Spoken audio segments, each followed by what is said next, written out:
आज हम भारत के इतिहास के एक ऐसे अध्याय को समझेंगे जिसने पूरे देश को झकझोर कर रख दिया था। ये कहानी है पुलवामा हमले की और उसके बाद के उन 12 दिनों की जिन्होंने सब कुछ हमेशा के लिए बदल दिया। तारीख थी 14 फरवरी।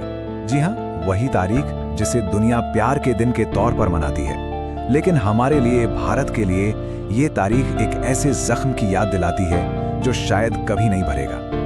ये दिन खून और आंसुओं का दिन बन गया। तो इस पूरे घटनाक्रम में हम उस हमले के काले दिन से लेकर भारत की उस ऐतिहासिक जवाबी कार्रवाई तक की पूरी कहानी को समझेंगे, जिसने न सिर्फ दुश्मनों को एक कड़ा संदेश दिया बल्कि देश की सुरक्षा नीति की दिशा भी बदल दी। तो चलिए कहानी की शुरुआत करते हैं 14 फरवरी 2019 से। उस दिन की सुबह किसी भी और दिन की तरह ही थी, बिल्कुल आम। किसी को भी अंदाजा नहीं था कि ये दिन इतिहास में काले अक्षरों से लिखा जाने वाला है। जम्मू श्रीनगर हाईवे पर सीआरपीएफ के जवानों का एक बहुत बड़ा काफिला, एक कॉन्वॉय आगे बढ़ रहा था। सोचिए, 2500 से भी ज्यादा जवान। ये एक रूटीन मूवमेंट था, एक नियमित प्रक्रिया, लेकिन किसी को नहीं पता था कि ये सफर ही निशाना बनने वाला है। उस बड़े से काफिले में एक बस थी, बस नंबर 3। खराब मौसम की वजह से ये बस अपने तय समय से एक दिन लेट चल रही थी और इसी बस में सवार थे हमारे 40 जवान, जिन्हें इस बात का कोई अंदाजा नहीं था कि आगे क्या होने वाला है। और फिर वो पल आया, एक ऐसा आत्मघाती हमला जिसने सब कुछ बदल कर रख दिया। एक ऐसा हमला जिसने पूरे देश को सन्न कर दिया, शोक में डुबो दिया।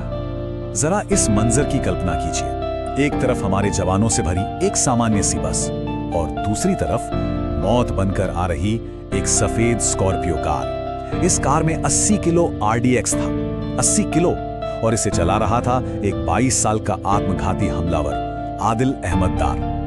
दोपहर के 3:32 वो स्कॉर्पियो बस नंबर 3 से जा टकराई और बस चंद सेकंड के अंदर एक ऐसा भयानक धमाका हुआ जिसकी गूंज 5 किलोमीटर दूर तक सुनाई दी। धमाके के बाद जो मंजर था उसे शब्दों में बयां करना भी मुश्किल है।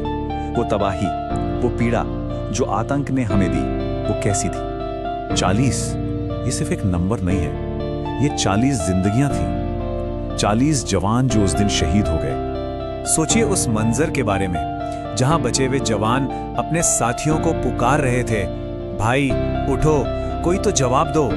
ये सिर्फ शब्द नहीं है, ये उस पल की बेबसी थी, एक चीख थी। और इस तबाही के बीच आग और धुएं के गुबार में हमारे बचाव दल पहुंचे। CISF, CRPF और आर्मी के जवान मलबे के ढेर में अपने ही भाइयों को ढूंढ रहे थे, ये जानते हुए भी कि उम्मीद बहुत कम है। जब शुरुआती सदमा और दुख कुछ कम हुआ तो सवाल उठने लगे, और सवाल एक ही था जो पूरा देश पूछ रहा था, इस कायरतापूर्ण हमले के पीछे आखिर है कौन। तो NIA और सेना की टीमें काम पर लग गईं। मौके से RDX के टुकड़े मिले, हमलावर का एक वीडियो मिला जो उसने हमले से ठीक पहले बनाया था। बस के परखच्चे, यहाँ तक कि सड़क के उखड़े हुए हिस्से, हर एक सबूत, हर एक सुराग एक ही तरफ इशारा कर रहा था। और जांच से जो नाम सामने आया वो था जैश-ए-मोहम्मद, पाकिस्तान से ऑपरेट करने वाला एक आतंकी संगठन। और ये कोई नया नाम नहीं था, ये वही संगठन है जो भारत में पहले भी कई हमले कर चुका था।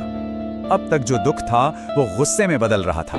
पूरे देश में सरकार से लेकर सड़क पर खड़े आम इंसान तक सबकी जुबान पर एक ही बात थी, इन शहीदों का बदला लेना होगा।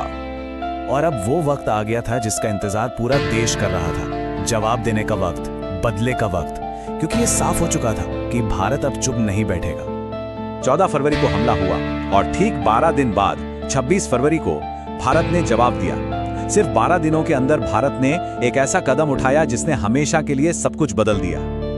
तो हुआ ये कि 26 फरवरी की रात घने अंधेरे में भारतीय वायुसेना के 12 मिराज 2000 जेट्स ने सीमा पार की और वो पाकिस्तान के बालाकोट तक पहुंच गए। वहां उन्होंने जैश के आतंकी ट्रेनिंग कैंप्स को निशाना बनाया और संदेश बिल्कुल साफ था कि अब भारत घर में घुसकर मारेगा। जवाबी कार्रवाई तो हो गई, लेकिन ये कहानी उन नायकों के बिना अधूरी है जिनकी शहादत ने इस पूरे संकल्प की नींव रखी थी। तुम गए नहीं हो, तुम हर हिंदुस्तानी के दिल में हो। ये सिर्फ शब्द नहीं है, ये वो एहसास है जो हर भारतीय अपने दिलों में रखता है। वो जवान अब सिर्फ सैनिक नहीं बल्कि हमारे दिलों का, हमारे देश का एक अटूट हिस्सा बन चुके हैं। उन 40 जवानों का जो बलिदान था, उसे आज दुख के साथ साथ गर्व से भी याद किया जाता है। वो शहादत एक राष्ट्रीय संकल्प का प्रतीक बन गई, एक ऐसी घटना जिसने देश की सोच पर एक गहरी छाप छोड़ी। और अंत में ये घटना हमें एक बहुत बड़े सवाल के साथ छोड़ जाती है कि कैसे सिर्फ एक दिन, एक त्रासदी भरा दिन किसी देश के भविष्य की दिशा को पूरी तरह से बदल सकता है। ये सोचने वाली बात है।